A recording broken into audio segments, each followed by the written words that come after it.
conflit diplomatique entre le Maroc et le Sénégal. La fédération marocaine a d'ores et déjà annoncé qu'elle allait déposer une plainte contre Dakar, alors que le frère du roi lui-même a refusé de remettre le prix aux Sénégalais.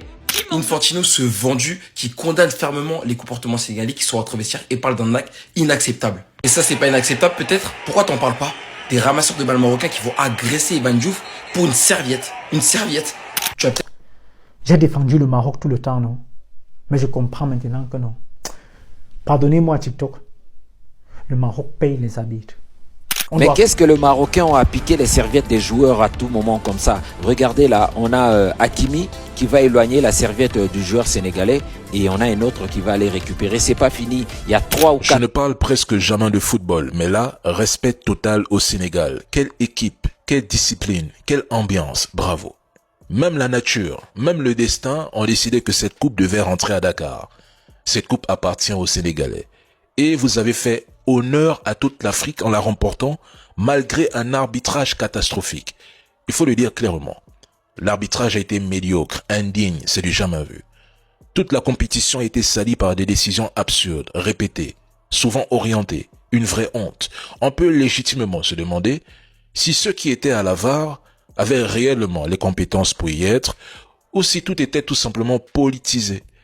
Des équipes favorites ont été éliminées sans logique, sans explication. D'autres ont été étrangement favorisées, sans justification sportive. Plusieurs matchs ont été littéralement gâchés par l'arbitrage. Et que dire de cette finale? Des fautes flagrantes sur le Sénégal, silence total. Mais à la toute dernière seconde, l'arbitre traverse le terrain pour offrir un penalty imaginaire, comme un cadeau de fin de soirée. C'est du jamais vu. Mais dans ce chaos, un homme a incarné le leadership. C'est Sadio Mané. Et il clôture sa dernière CAN avec succès. Pendant que certains joueurs ne voulaient plus continuer pour dénoncer la tricherie, lui a calmé tout le monde, demandé de rentrer sur le terrain, de se battre jusqu'à la dernière seconde. Et ça a payé. Ils ont gagné. Voilà ce qu'on appelle un vrai leader. Je pensais que ce serait la Côte d'Ivoire, le Nigeria ou le Cameroun qui l'emporterait. Mais au final, la meilleure équipe de cette compétition, sans débat, je dis bien sans débat, c'est le Sénégal. Normalement, c'est le frère du roi du Maroc qui devait transporter le trophée. Et au moment de remettre ça aux Sénégalais, les 3 devaient arrêter et donner. Le gars a refusé de toucher le trophée. C'est la raison pour laquelle c'est le président de la CAF qui s'est déplacé avec le trophée jusqu'au moment de remettre. Et au moment de remettre, les 3 mains devaient être posées dessus avant que le capitaine du Sénégal ne prenne le trophée. Le gars a touché le trophée là pendant 1 seconde. Je ne sais même pas si ça fait 1 seconde. Aidez-moi un peu, essayez un peu de compter. Vous comprenez que le gars était bien vexé. Et j'espère que le gars, l'argent qu'il a donné là-bas, les gars vont back ça. Parce que vous avez promis que non, voilà.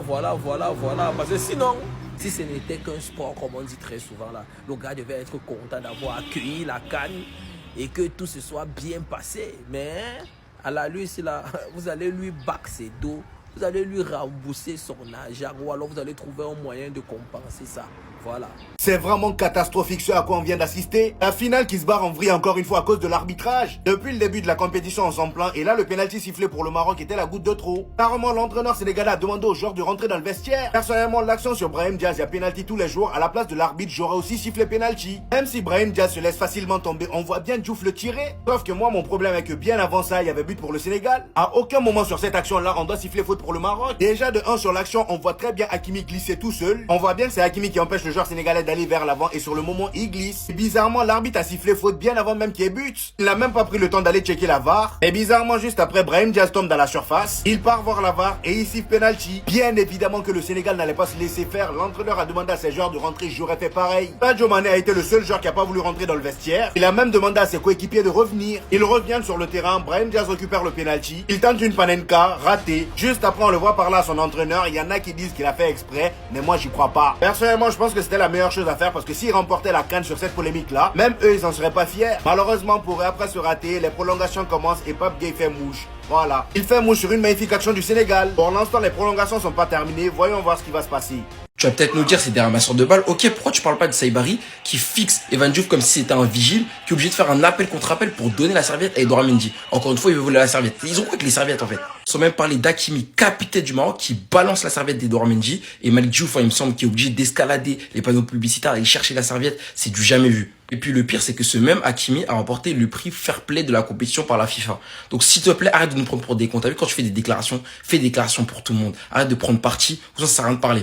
Parce qu'avec tout le respect que j'ai pour lui, j'ai rarement vu un président de la FIFA qui est censé du coup être neutre être dégoûté à ce point de voir une équipe soulever un trophée. Là, c'est sa réaction. Quand le Sénégal, ils ont soulevé la coupe, c'est du jamais vu. Alors oui, quand je peux comprendre le contexte de la finale, etc. Si c'était pas plaisant, c'était plaisant pour personne. Mais mon frère, s'il te plaît, fais un peu semblant. Des grosses grimaces. Le match que nous avons regardé risquait à tout moment de déraper à cause d'un arbitrage extrêmement partial, un arbitrage injuste, odieux, un arbitrage merdique. Mais je voudrais dire ma fierté à la fois devant la réaction du coach sénégalo-malien de l'équipe du Sénégal qui a exigé que la justice sportive revienne sur le terrain. Je voudrais saluer la réaction courageuse de l'équipe du Sénégal quand l'injustice s'était installée sur le terrain et que l'arbitre voulait déterminer le score du match avant les joueurs. À un moment donné, la loi du jeu a prévalu. Et quand la véritable loi du jeu a prévalu, les lions de la Teranga, les lions du Sénégal ont gagné. Il y a là une justice cosmique qui a agi sur le terrain et il y a une leçon à tirer pour l'ensemble du mouvement sportif africain et mondial. Les vraies victoires sont celles qui s'acquièrent par le mérite, par le jeu, par la compétence, par la qualité. Les fausses victoires, les mauvaises victoires sont celles qui s'acquièrent par la tricherie, la manipulation, le mensonge, la flagornerie, la petitesse. Dans cette finale de la Coupe d'Afrique des Nations, on a vraiment vu l'affrontement entre le jeu et la tricherie. Et je voudrais me féliciter, et féliciter surtout l'ensemble des Africaines et des Africains, l'ensemble des supporters, y compris les supporters du Maroc, qui, à un moment donné, ont compris qu'il fallait que le jeu triomphe. C'est le jeu qui a triomphé. L'équipe du Maroc a donné le meilleur d'elle-même, mais objectivement, elle était un cran en dessous de l'équipe du Sénégal dans cette finale. C'est une bonne chose pour la Confédération africaine de football. C'est une bonne chose pour le sport. C'est une bonne chose pour la fraternité des peuples que le meilleur ait gagné. L'équipe du Maroc était sérieuse, solide, mais l'équipe du Sénégal était meilleure. Félicitations à l'équipe nationale du Sénégal, aux Lions de la Teranga qui nous ont offert un football solide, un football robuste, un football puissant comme le tir magnifique de Pape Gueye, qui a déchiré les filets de la sélection de l'Atlas. Vivement que les prochaines compétitions sportives qui vont se dérouler sur le continent africain ne soient pas polluées par des arbitres corrompus et corruptibles.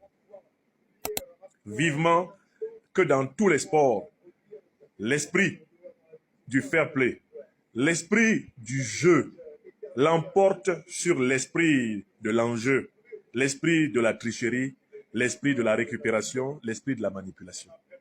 Mesdames et messieurs, peut-être que je suis le seul à avoir des doutes par rapport à ce que j'ai appris. Et je ne sais pas si vous avez appris la même chose que moi j'ai appris. Alors pour vous donner une idée de ce que c'est, de ce qu'il s'agit, je vais vous donner un exemple. Considérez qu'il y a deux jeunes, l'un qui quitte à l'est, l'autre qui quitte à l'ouest, et les deux se rencontrent au centre. Et les deux critiquent ouvertement du pourquoi ils se sont rencontrés au centre. Et 2-3 jours après, on retrouve les deux morts. Alors, je parle du Maroc. Je parle de la CAN 2025-2026 organisée au Maroc. Il y a deux journalistes, l'un qui s'appelle Mohamed Soumaré, l'autre qui s'appelle Audrey. Audrey vient du Cameroun et l'autre vient du Mali. Les deux se sont rencontrés effectivement au Maroc pour couvrir la CAN. Ce sont des journalistes sportifs. Les deux ont clairement critiqué la CAN au Maroc, et plus exactement l'arbitrage. Ils ont critiqué les arbitres qui sont à la VAR et les arbitres qui sont au stade, et aussi l'arbitre central, principal. Les deux ont ça en commun, mais pas que, parce que les deux ont été retrouvés morts dans leurs hôtels respectifs. Ils ont aussi ces points communs. Mais ils ont aussi un autre point commun, parce que les deux, retrouvés morts dans leurs hôtels, les caméras ne fonctionnaient pas comme par hasard. Et ils ont aussi un autre point commun, parce que les deux, ayant un matériel pour travailler, on ne retrouve pas leur matériel de travail. Les deux ont tous ces points en commun. Les deux, jusqu'à maintenant, aucune enquête officielle n'a été déclenchée pour élucider les circonstances qui entourent leur mort. Ces deux sont morts au Maroc où se déroule actuellement la CAN 2025-2026, où bon nombre d'observateurs critiquent l'arbitrage. Beaucoup de matchs, et chaque jour, chaque match que nous vivons nous laisse perplexes, nous laisse dans une situation confuse, nous laisse voir des choses extravagantes. Le dernier match qui a opposé le Maroc au pays hôte et le Nigeria qui détient l'une des équipes les plus efficaces de ce tournoi nous a fait vivre des choses que jusqu'ici on n'en avait pas l'habitude de voir. Des agents de sécurité censés sécuriser rentraient dans le stade pour voler les serviettes d'un gardien, en l'occurrence le gardien du Nigeria. Les injures entre supporters, ça se passe dans tous les matchs, mais c'était du jamais vu. Beaucoup disent que ce match était un match vendu, parce que tout simplement, on a vu le comportement d'Osimhen durant tout le long de ce match, le comportement de l'actuel meilleur joueur de la CAN, en l'occurrence Lookman, et tant d'autres joueurs qui ne faisaient pas d'efforts pour vaincre, pour gagner le match. Et même côté marocain, tout porte à croire qu'ils se sont arrangés pour sortir match nul et passer au tir au but, pour ne pas qu'on critique, leur peuple les critique. Ça n'engage que, moi les histoires d'injures racistes et consorts et tout, aussi ça n'engage que parce que je pense que chacun est le messager de sa famille et que l'insolence, l'impolitesse, l'arrogance, ce n'est la monopole de personne. Donc si tu te comportes mal vis-à-vis de quelqu'un, il a le droit et le devoir de se comporter mal vis-à-vis de toi. Là, je n'en discute même pas. Mais, je lance un appel auprès des autorités marocaines. Jusqu'ici, je ne peux avoir rien, aucun élément pour les critiquer. Mais je pense que, à l'allure où tournent les choses, maintenant, il est important qu'ils prennent les devants. Il faut que l'État marocain ouvre deux enquêtes autour de ces deux morts. Parce qu'on ne peut pas comprendre que tout à coup, à la veille de la mort de quelqu'un, soudainement les caméras ne fonctionnent pas. Tout à coup, à la veille de la mort de quelqu'un, il perd son matériel de travail. Tout à coup, parce que quelqu'un a critiqué le fonctionnement de ce que nous organisons, il se retrouve mort dans un hôtel. Voyez-vous un peu toutes les questions que les gens se posent, des questions légitimes, des questions qui vont vous mettre dans une situation compliquée et qui qui doit vous pousser d'ailleurs, à prendre les devants en ouvrant des enquêtes dès maintenant. Dès maintenant. Parce que sinon, les spéculations vont gagner au terrain. Et il est temps que vous preniez le devant avant que trop tard ne joue son rôle. On ne peut pas comprendre ça. Il faut autopsier les corps. Il faut que les gens sachent comment est-ce que ces personnes ont perdu leur vie. Tout à coup, ils ont tellement de points communs. Le monde vous observe.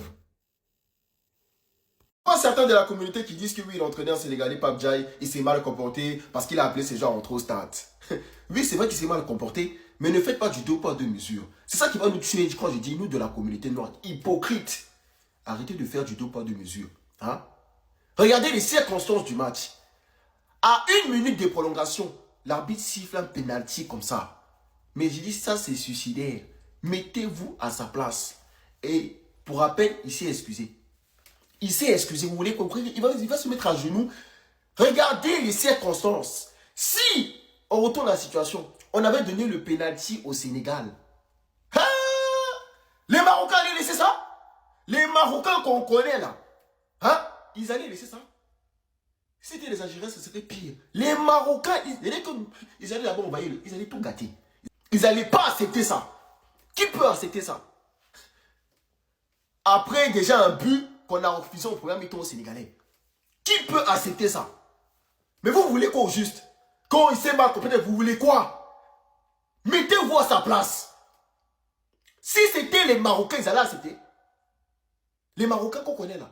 Et à un moment donné, il faut qu'on arrête cette hypocrisie là. Soyez juste. Arrêtez toujours de venir dire que non, oui, c'est vrai qu'il s'est mal comporté et ça, il doit être condamné pour ça. Mais soyez juste. Faites pas du deux poids, deux mesures. Si c'était le Maroc, on avait donné le penalty au Sénégal. Non, je crois que là, ce serait grave. Donc il faut excuser, pardon. Hein? Les Sénégalais, ils ont fait un beau match. Ils ont prouvé, ils ont joué le football. Ouais. Première mi-temps, on n'a pas vu les Marocains. Deuxième mi-temps, on les a vus. Donc il faut excuser que non, il s'est mal comporté. Oui, il s'est mal comporté. Vous voulez quoi? Mettez-vous à sa place. Ça, c'est suicidaire. Moi, je devenais fou. Ce match, c'est historique. Que c'est la finale la plus nulle. Eh, il faut excuser les gens. Hein. Vous voulez qu'on juge même vous là? C'est la finale la plus nulle. Ça, c'est historique ce qui s'est passé hier là. Dans le football, moi, j'ai jamais vu ça. C'était sensationnel du début jusqu'à la fin. Et en deux, même le penalty, il rate. Mais comment tu peux rater un penalty? Tu fais une panel quand tu crois que tu es Zidane, tu joues à FIFA. Voilà. On les a donné le penalty, ils ont marqué? Ils n'ont pas marqué, donc il faut excuser, pardon. Bravo au Sénégal.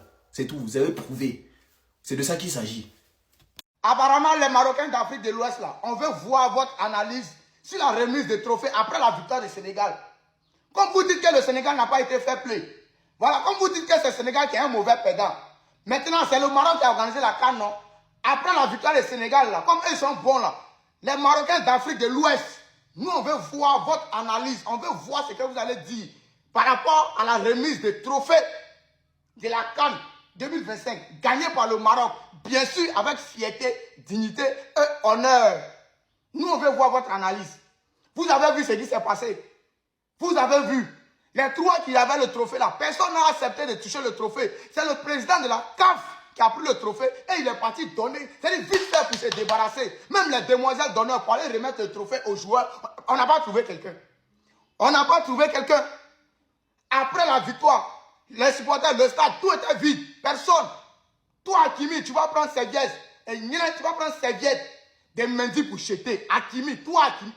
Vous, les Marocains d'Afrique de l'Ouest, là, on veut voir votre analyse. Hein. On vous a dit que ce n'était pas un simple match de football qu'on était en train de jouer. Nous étions en train de jouer là, ce qu'on appelle la couleur de peau. C'est la couleur de peau. Nous étions en train de faire une démonstration de puissance. Et le Sénégal l'a compris. Le Sénégal l'a respecté. Les gars ne peuvent pas aimer l'attitude du Sénégal. Vous pensez que c'est tout le monde qui est nonchalant. Vous pensez que c'est tout le monde qui accepte vos bêtises. Vous pensez vraiment. Sénégalais, je suis fier de vous. Les Marocains d'Afrique de l'Ouest, là, on veut voir vos vidéos. On veut voir vos analyses. Par rapport à la cérémonie de remise de trophées. On veut voir. Comme c'est nous, on n'est pas bon. Comme c'est le Sénégal qui n'est pas bon. Ceux qui sont bons là, on veut voir vos analyses sur la cérémonie de remise des trophées. Merci que la paix règne en Afrique. On est fatigués. On est fatigués, nous Africains. On a fait quoi pour mériter tout ça là? L'Afrique est victime de son succès. Mais on va retourner la situation tôt ou tard, peu importe le temps. Nous allons retourner la situation. La jeunesse africaine, réveillons-nous, il est temps. On doit se dire la vérité, le Maroc paye les arbitres. Je n'ai pas de preuves, hein, mais ça se voit maintenant. Voilà la preuve aujourd'hui qu'on a vue. Je suis obligé d'accepter. Contre mon propre pays, le Cameroun, j'ai toujours douté. Je dis contre mon propre pays, le Cameroun, j'ai douté. Mais c'est aujourd'hui que j'ai compris ce qui s'est vraiment réellement passé dans les joueurs camerounais qu'on a joué contre le Maroc. Parce que tu vois que les Sénégalais, si ce n'était pas seulement qu'ils avaient un Hemley de feu, ils avaient une bonne équipe, ils avaient les hommes, ils étaient assez. Le Sénégal perdait aujourd'hui. Dans le Maroc, là, si vous gagnez ça, vous deviez être content. Vous deviez être content. Les bandits. Je suis désolé, bandits. Je vous ai défendu pendant longtemps, non, mais là, c'est très mauvais.